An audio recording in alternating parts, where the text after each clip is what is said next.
I've been thinking ever since the Nobuo Uematsu episodes about how to tackle some individual games that are interesting enough for their own episodes.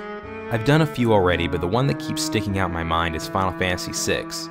I wasn't quite sure how to go about talking about it, but then I found out that the 20th anniversary of Final Fantasy VI releasing in Japan was April 2nd. That's good enough reason for me, so I'm making the next several episodes all about Final Fantasy VI, because there's a lot to talk about. The game is basically an opera, so I'm going to talk about the game itself and the operatic qualities in terms of thematic elements, and then I want to dive into the music and talk about the incredible depth and expertise that went into the soundtrack and how it draws inspiration from opera. That will take a bit, and a single episode couldn't contain it, so here it is, Final Fantasy VI Month. In order to talk about the music adequately, I'm going to completely spoil the game. If you haven't played it and don't have the 30 plus hours to dedicate to beating it, or just haven't played it in a while, then you're in luck. Over the next several episodes, I'm going to tell the story of the game and stop to talk about the music for certain sections. But this first episode is going to serve as a primer, both for the game itself and the concepts I'll be talking about. So let's jump right in. Final Fantasy VI was released as Final Fantasy III in North America, because the only other Final Fantasy games in North America were the original and 4, which was released as 2. They abandoned the different numbering system for the next game, 7, which I'm glad for, since the world was becoming more and more connected and Western and Japanese fans would be confused, though obviously the confusion is still there. The world of the game is very steampunk, with machinery, coal mines, and airships, but apparently no one has figured out guns yet because everyone still uses swords and bows. This world is a noted departure from previous Final Fantasy games, which have a more straightforward medieval fantasy setting, and the series has pretty much stayed in the setting of, it's the future but swords are cool, with some notable exceptions. This setting was certainly a breath of fresh air at the time, and serves the music well, as the late 1800s was the height of the Romantic era as a reaction to the Industrial Revolution. And among the many art forms that flourished during the time, music and opera in particular are among the most long-lasting. Now let's look at opera in general to give you some context.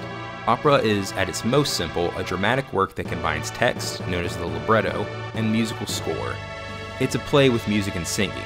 Musical theater is very similar and probably wouldn't exist without opera. However, the key difference is that in musicals, the words come first, whereas in operas, the music comes first. It would be strange to go see Rent in Italian, since what most people remember from it are the characters, the story, and the words from the songs. But most operas aren't in English, and even the ones that are tend to be harder to understand than musicals. The music is the point, and the scenes, sets, and the costumes are just icing on the cake. The first operas were made in the late 16th century in Italy and flourished during the Baroque period. In the classical era, Mozart began to take the world of art music to Germany, though many of his operas were still in Italian. But the important period in regards to Final Fantasy VI is the Romantic era in the 1800s, and Richard Wagner. Wagner's magnum opus was the Ring Cycle, a series of 4 operas, a prologue, and 3 main story operas, based on Norse mythology.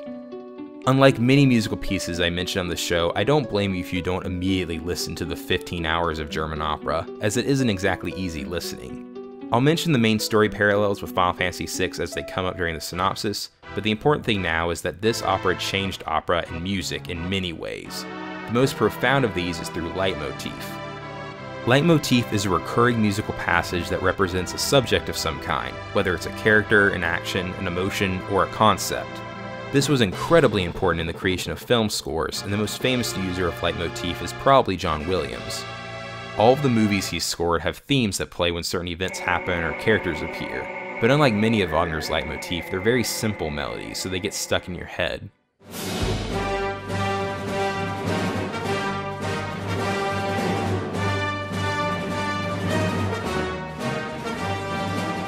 So what does this have to do with Final Fantasy VI? Well, a lot. The world is full of references and parallels with opera, both in the story and the music. The music itself contains so many operatic qualities, especially with the concept of leitmotif. There are several musical themes throughout the game, and a few that are heard in many different songs. There are 14 playable characters that each have their own themes and theme songs, but some of these themes reoccur throughout different pieces to reflect what the character is doing or something they represent. Next week I'm going to start talking about the story and analyzing the music and getting really in depth and showing lots of examples. I'm really excited. Until then, try to listen to some of the soundtrack, and when you do, listen well.